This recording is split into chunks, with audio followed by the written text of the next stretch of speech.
All right, so let's start with some T-charts. So make sure right here, put your name. Okay. Number one, let's start with this. How many hours are there in 2 days? So again, let's go back to our dimensional analysis notes. Start with what you know. I know 2 days. Okay, make my T-chart. Okay, put what you don't want on the bottom. Make sure your units go there. So what I don't want days. And then for number 3, put what you want on the top. So I don't want days. What do I want? Looking for hours. Okay. Step number 4, fill in the proper equivalency. Well, hopefully you know this one. If you think about it, how many hours are in 1 day?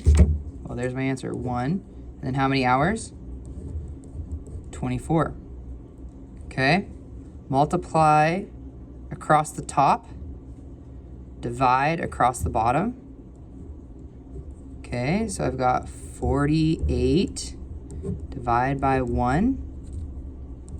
Okay, one thing to consider, you can always cross these units out because they're dividing by each other. What units are you left with? I'm left with hours, so I've got 48 divided by 1, 48 hours. Okay, let's try the next one. The next one's gonna be a little bit harder. Number 2, okay? How many minutes are there in 7 days? So again, set it up.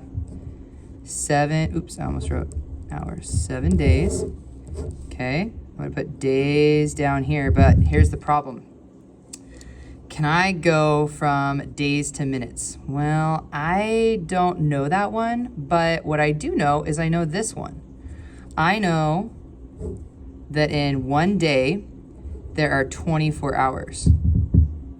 Okay, so that gets me to hours, but I'm still trying to get to minutes. So how can I do that? Well, I've got to get rid of hours down here because I still don't want that. And now I need to think, do I know how many minutes are in 1 hour? Yes, I do.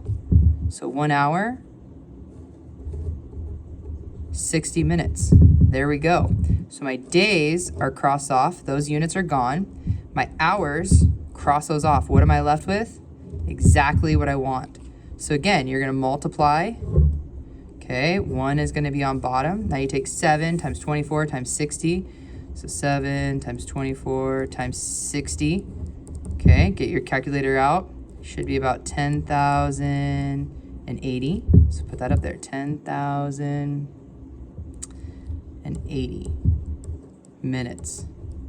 Okay, so that divided by 1, exactly what it is. You're not always going to have 1 on the bottom, just so you know. Okay, here is your job. Your job is to complete the rest of this and get it checked off with the teacher, and then you can move on to the page in your packet. Help each other out.